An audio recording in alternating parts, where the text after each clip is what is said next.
6 अक्टूबर 1981 केरू में एक शानदार फौजी परेड जारी थी। टैंक, जेट तैयारे और मार्च करते हुए दस्ते, सब कुछ ताकत और फख्र की अलामत था।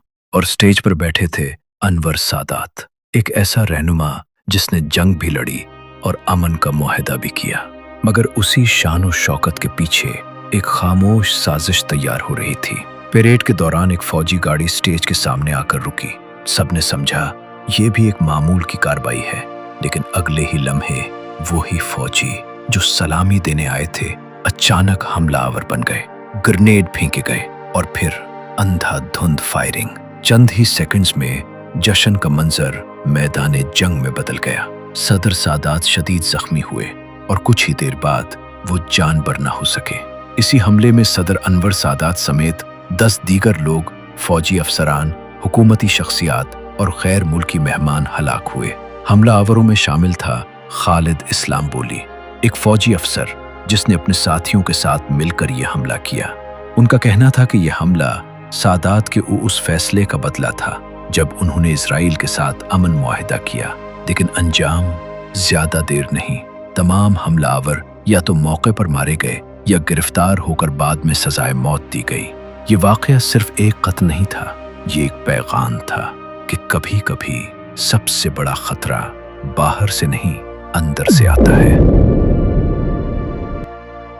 31 अक्टूबर 1984 की सुबह भारत की वजीर आज़म इंदिरा गांधी अपनी सरकारी रिहाइशगाह से एक टीवी इंटरव्यू के लिए निकल रही थी। सब कुछ मामूल के मुताबिक दिखाई दे रहा था, लेकिन चंद लम्हों बाद तारीख का रुख बदलने वाला था। इस वाक़े की जड़ें चंद माह पहले होने वाले एक इंतहाई मुतनाज़े फैसले में थीं। जून 1984 में भारतीय फौज ने ऑपरेशन ब्लू स्टार के नाम से एक फौजी कार्रवाई की, जिसका मकसद अमृतसर में वाक़े गोल्डन टेम्पल के इहाते में मौजूद मुसल्लह शिद्दत पसंदों को निकालना था। ये सिख मजहब का मुक़द्दस तरीन मकाम है और इस कार्रवाई के दौरान होने वाली हलाकतों और नुकसान ने दुनिया भर के बहुत से सिखों में शदीद गम और गुस्सा पैदा किया। 31 अक्टूबर 1984 को सुबह तकरीबन 9:20 पर नई दिल्ली में वाक़े वज़ीर आज़म की रिहाइशगाह के अंदर एक रास्ते से गुजरते हुए इंदिरा गांधी अपने 2 मुहाफिजों के करीब पहुंची। उन्हीं मुहाफिजों में बयानत सिंह और सतावनत सिंह शामिल थे। चंद ही लम्हों बाद उन पर फायरिंग की गई और वो शदीद जख्मी हो गई। उन्हें फौरी तौर पर अस्पताल मुंतकिल किया गया, लेकिन डॉक्टरों की कोशिशों के बावजूद उनकी जान ना बच सकी। इस तरह भारत की तीसरी वजीर आज़म और मुल्क की सबसे बाअसर सियासी शख्सियात में से एक का दौर इख्तिताम को पहुंचा।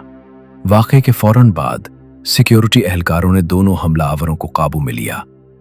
बयानत सिंह मौके पर ही सिक्योरिटी एहलकारों की फायरिंग में हलाक हो गया, जबकि सतूनत सिंह जख्मी हालत में गिरफ्तार हुआ। बाद अज़ां अदालती कार्रवाई के बाद उसे मुजरिम करार दिया गया और सजा सुनाई गई।